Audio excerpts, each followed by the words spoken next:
बिस्मिल्लाहिर्रहमानिर्रहीम। स्टूडेंट्स, आज हम लोग Oxford mathematics D2 mathematics updated 7th edition का स्टार्ट करने जा रहे हैं और इसका चैप्टर नंबर 14 हमारा स्टैटिस्टिक्स से रिलेटेड है, जिसमें पहली जो एक्सरसाइज है, एक्सरसाइज नंबर 14A, वो हमारे पर रिलेटेड है प्रोबेबिलिटी से related. Let's start the question. और क्वेश्चन स्टार्ट करवाने से पहले ये रिक्वेस्ट थी आप लोगों से, जो लोग इस चैनल पे न्यू हैं वो काइंडली इस चैनल को सब्सक्राइब करें, लाइक करें और शेयर करें।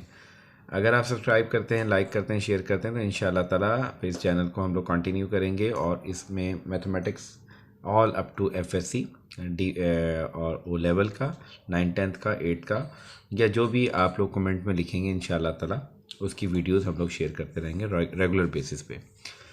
तो स्टूडेंट्स, एक्सरसाइज 14A का पहला सवाल स्टार्ट करने जा रहे हैं। अ class of 30 students consist of the 8 Chinese girls. एक टोटल हमारे पे क्लास है जिसमें टोटल जो स्टूडेंट्स की तादाद है वो 30 है और इसमें डिफरेंट नेशनैलिटीज़ के स्टूडेंट्स का जिक्र आया कि हमें कहा गया कि जी हमारे पास जो चाइनीज़ गर्ल्स हैं इस क्लास के अंदर 8 स्टूडेंट्स हैं और जो मलेशिया से रिलेटेड मलेशिया गर्ल्स हैं उनको जो बिलोंग कर रही हैं वो 3 स्टूडेंट्स हैं और एक हमारे पे इंडियन गर्ल्स हैं। तो यहाँ तक टोटल गर्ल्स स्टूडेंट्स हैं। इसी तरीके से कुछ बॉयज़ भी हैं। चाइना से बिलोंग करते हुए चाइनीज़ बॉयज़ हमारे पास 11 हैं। मलेशिया से बिलोंग करते हुए मेले स्टूडेंट्स हमारे पास, मेले बॉयज़ स्टूडेंट्स हमारे पास 4 हैं और 3 इंडियन बॉयज़ भी हैं। तो ये टोटल स्ट्रेंथ है जो कि फर्दर डिवाइड करके हमें बताएगी कि 30 स्टूडेंट किस किस तरीके से कौन कौन सी नेशनैलिटी से बिलोंग करते हुए हमारे पास हैं। फिर कहा जाता है कि एक सर्वे हो रहा है और सर्वे में हम चाहते हैं कि रेंडमली हम कोई स्टूडेंट को सिलेक्ट करते हैं। तो आपने इसमें प्रोबेबिलिटी फाइंड आउट करनी है। ये 4 पार्ट्स हैं, चारों पार्ट्स में आपने डिफरेंट प्रोबेबिलिटीज़ निकालनी है।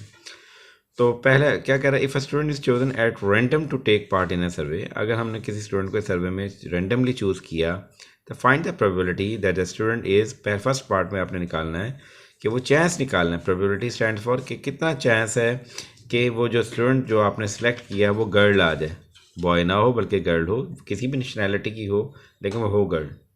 सेकंड पार्ट में कह रहा है नॉट अ चाइनीज़ स्टूडेंट हो, यानी कि कोई भी चाइनीज़ से हट कर बाकी जितनी नेशनैलिटीज़ हैं कितना चांस है कि वो बाकी स्टूडेंट्स हमारे पास जो है नॉट अ चाइनीज़ स्टूडेंट हमारे पास सेलेक्ट होके आ जाए। इसी तरह थर्ड पार्ट में कह रहा है नॉट एन इंडियन बॉय, कितना % चांस है, कितना चांस है, प्रोबेबिलिटी है कि वो जो स्टूडेंट आप सेलेक्ट कर रहे हैं वो नॉट एन इंडियन बॉय हो। ठीक है। और लास्ट में रशियन बताया जा रहा है कि आपके कितना चांस है कि रशियन स्टूडेंट हो।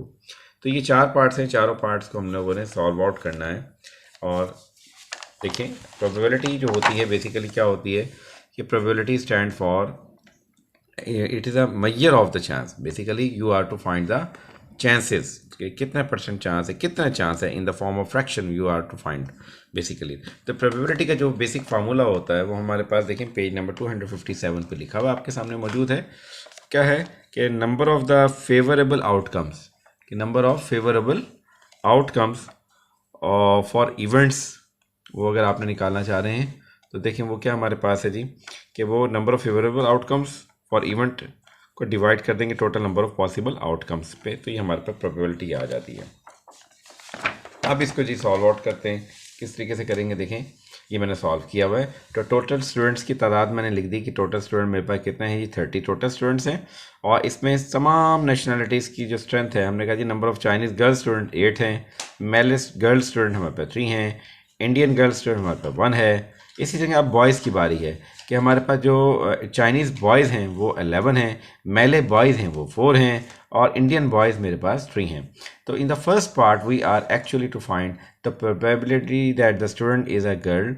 तो हम इसको लिखेंगे, इस अंदाज में लिखेंगे कि जो आपने पी लिखना है और इस ब्रैकेट के अंदर आपने क्या लिख देना होता है जी, लाइक हम लिखेंगे इसमें पी लिखेंगे, फिर आप लिखेंगे ब्रैकेट में जो चीज़ आपने फाइंड आउट करनी है, यानी कि हमारे पास जो फेवरेबल आउटकम हम चाह रहे हैं कि जो गर्ल स्टूडेंट चाह रहे हैं, तो आपने यहाँ ब्रैकेट में इस तरीके से गर्ल स्टूडेंट को लिखना है और फिर उसका फार्मूला अप्लाई कर देना है। अब फार्मूला क्या होता है कि फेवरेबल आउटकम को और टोटल आउटकम्स पे आपने डिवाइड करना होता है।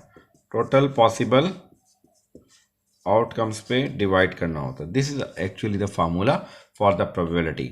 तो इस फार्मूले को अप्लाई करने के लिए हम लोग किस तरीके से करेंगे, तो देखें हमारे पास देखें सबसे पहले मैं आपको टोटल पॉसिबल आउटकम्स की बात करूं तो टोटल स्टूडेंट 30 हैं। इसका मतलब तमाम अगर एक एक स्टूडेंट को हम लोग रैंडमली चूज़ कर रहे हैं तो इसकी पॉसिबल आउटकम क्या होगी, 30 होगी, यानी कि इसने डिवाइडेड बाय 30 आना है।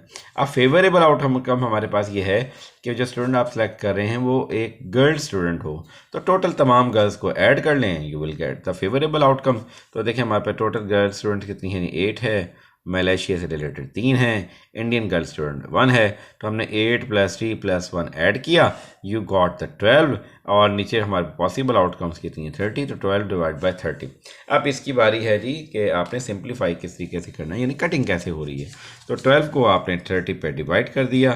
तो सिंपल वे में अगर देखें 12 और 30 का अगर आप लोग SCF निकाल लें तो हमारे पास ये आ रहा है 6 आ रहा है। तो इसका मतलब इसकी 6 पे कटिंग होगी, तो 6 2 the 12 and 6 5 the 30। It mean 2 divide by 5 will be your final answer. तो 2 डिवाइड बाय 5 मेरे पास आंसर आ जाएगा इसका। ठीक है, तो ये था हमारे पास इस क्वेश्चन का सोल्यूशन आ गया। ठीक है, अब सेकंड पार्ट में आपने जो प्रोबेबिलिटी निकालनी है कि वो नॉट अ चाइनीज स्टूडेंट, तो आपने यहाँ पे पहले क्या करेंगे, टोटल चाइनीज़ स्टूडेंट्स को काउंट कर लें। तो मेरे पास टोटल चाइनीज़ स्टूडेंट्स कितने हैं, देखें जी हमारे पास यहाँ पे चाइनीज़ गर्ल की बात करें तो 8 है, और इसी तरीके से अगर हम बॉयज़ की बात करें तो 11 है। तो टोटल चाइनीज़ स्टूडेंट कितने हो जाएंगे, 8 + 11 दैट इज इक्वल टू 19। तो जो चाइनीज़ स्टूडेंट्स नहीं हैं ऑब्वियसली वो हम फाइंड आउट करेंगे, टोटल स्ट्रेंथ 30 में से चाइनीज़ स्टूडेंट्स की स्ट्रेंथ को निकाल देंगे। तो मेरे पास 30 टोटल स्ट्रेंथ है और 19 मेरे पास चाइनीज़ स्टूडेंट्स हैं। 30 - 19 करें तो you will get the 11 students. तो हमारे पास 11 स्टूडेंट्स आ जाएंगे। तो वो प्रोबेबिलिटी जिसमें हम लोग फाइंड आउट करने जा रहे हैं कि ये Chinese students not a Chinese students हों, तो हमारे पास नॉट चाइनीज स्टूडेंट की टोटल फेवरेबल आउटकम है 11 divide by total possible outcome again हमारे पास 30 है। तो 11 divide by 30 will be the solution of the question. Hope you got the full understanding of this question. अब हमने थर्ड पार्ट में जो चीज़ find करनी है वो है कि नॉट एन इंडियन बॉय, कि आप जो सोल्यूशन जो क्वेश्चन सॉल्व कर रहे हैं उसमें आपने प्रोबेबिलिटी निकालनी है कि जो तादाद हो वो नॉट एन इंडियन बॉय की हो। तो उसके लिए हम क्या करेंगे जी, टोटल हमारे पास जो स्टूडेंट्स हैं 30 हैं, तो इंडियन बॉयज़ मेरे पास 3 हैं, ऑब्वियसली 30 में से 3 निकालूंगा तो वो जो आंसर 27 आ रहा है। तो ये स्ट्रेंथ होगी वो उन तमाम स्टूडेंट्स की जो कि हमारे पास इंडियन स्टूडेंट्स नहीं हैं। तो प्रोबेबिलिटी क्या निकलेगी, 27 डिवाइडेड बाय 30, और अगर मैं इसको 3 पे कटिंग करूँ तो 3 9 द 27 एंड 3 10 द 30 आ जाएगा। तो 9/10 will be the answer and the solution of the question. Now जो come towards the part number 4, part number 4 पे मूव करते हैं। पार्ट नंबर 4 में मेरे पास क्या है, इसमें आपने प्रोबेबिलिटी निकालनी है कि रशियन स्टूडेंट्स, तो रशियन स्टूडेंट्स हमारे पास कोई है ही नहीं। रशियन स्टूडेंट जब हमारे पास कोई भी नहीं है तो प्रोबेबिलिटी क्या आएगी, 0। जो फेवरेबल आउटकम क्या है, 0, क्यों, because no student is present here. तो 0 divide by total possible outcome 30। One thing you will have to remember is that कि whenever you divide 0 by any number other than 0, यानी कि 0 को अगर आप 0 से अलावा किसी भी नंबर पे जब आप डिवाइड करते हैं तो मेरे पास हमेशा याद रखें आंसर 0 आता है। मैं ये कहना ये चाह रहा हूँ कि लाइक मेरे पास अगर कोई भी नंबर है कि 0 डिवाइडेड बाय आप 20 रखें तो भी आपके पास आंसर 0, 0 डिवाइडेड बाय 30 करेंगे तो भी आंसर हमारे पास 0 आएगा। तो इन तमाम के आंसर जब कभी भी न्यूमिनेटर 0 हो और डिनोमिनेटर नॉन 0 हो तो उनका आंसर 0 आता है।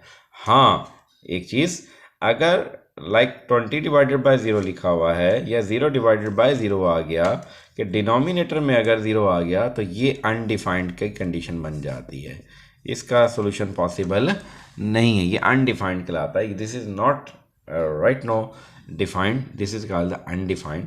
तो इसका आंसर यहाँ पे एग्जिस्ट नहीं कर रहा होता जब डिनोमिनेटर में 0 आ जाए, लेकिन अगर न्यूमिनेटर में 0 है इसका आंसर एग्जिस्ट करता है और वो आंसर भी क्या होता है, 0 होता है। आई होप सो कि क्वेश्चन अच्छे से समझ आ गया होगा आपको। तो जो लोग इस चैनल पर न्यू हैं काइंडली इस चैनल को सब्सक्राइब करें, लाइक करें, शेयर करें। इसके अलावा बेल बटन को भी आप लोग क्लिक कर दें ताकि हर नई आने वाली वीडियो आप तक पहुँच जाए। शुक्रिया।